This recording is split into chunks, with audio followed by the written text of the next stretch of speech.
Good evening, everyone. My topic for today is all about multiplication of polynomials by using distributive method. For example, x squared plus 4x plus 3 times x minus 2 is equal to x squared plus 4. First of all, you will distribute x by this method, then negative 2 for this method also.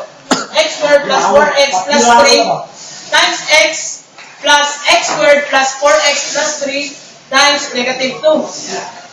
X distribute to x squared is equal to x cubed, then 4x distribute to x is equal to 4x squared. 3 distributed to x is 3x minus x squared distributed by negative 2 is negative 2x squared, then 4x distributed to negative 2, 4 times negative 2 is equal to negative 8x, then 3 times negative 2 is equal to negative 6. The answer is, bring down x cubed, then find the similar terms like 4x squared and 2x squared.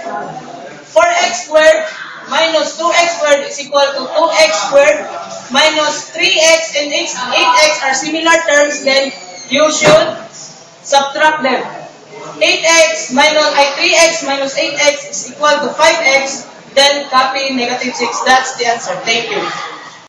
So, multiplication of polynomial distributive method is our topic for today. This is our example. This is the given. X squared plus 2x plus 2 times x negative 3. This is our formula.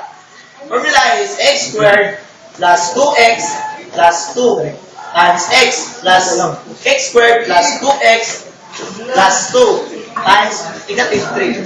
And this will be our answer.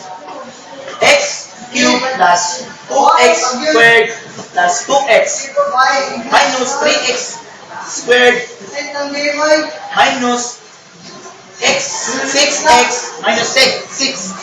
And this to see the final answer, this is the final answer, is x squared minus x squared minus 4x minus 6.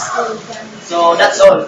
Thank you. So, And what they said, our topic for today is about multiplication of polynomial by distributive method. And this is the given x squared plus 4x plus 1 x negative 4. And this is the formula.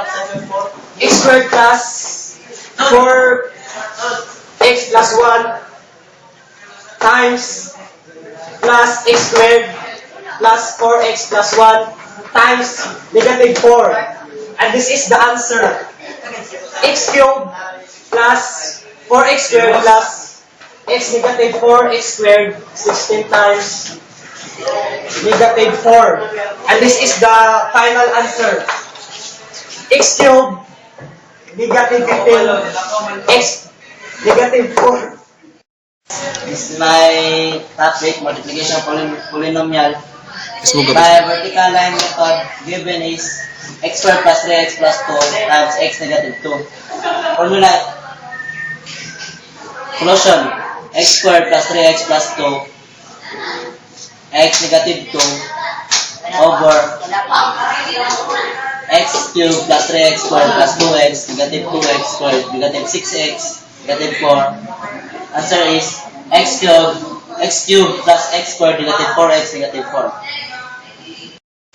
Good afternoon, guys. Our topic for today is multiplication of polynomial. So to solve multiplication of polynomial, there's a three-way or three general method. First, distributive method. Second, vertical line method. And last, box method. So first, we are going to solve distributive method. So assuming that our given is x squared plus 3x plus 2 times x minus 2. So, like we said, distributive, so x minus 2 distribute to the first term. So, the result is x squared plus 3x plus 2 times x. So this is the answer of distribute by x. Then next, distribute by negative 2. So this is the result. X squared plus 3x plus 2 times 2. Then now, we are simply distribute each to the other term. So, first, x distribute times x squared equals x cubed. Then, x times x, 3x equals 3x squared. And then last, x times 2 equals 2x. Then, let's go to the next term. Negative 2 times x squared equals negative 2x squared. Then, negative 2 times 3x equals negative 6x. Then, last, negative 2 times positive 2 equals negative 4. Then, if you get the answer, we can simply, like addition of polynomials, combine like terms. Then 3x plus 3x squared minus 2x squared plus 2x minus 6x equal minus 4. So copy the x cubed. Then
so x cubed.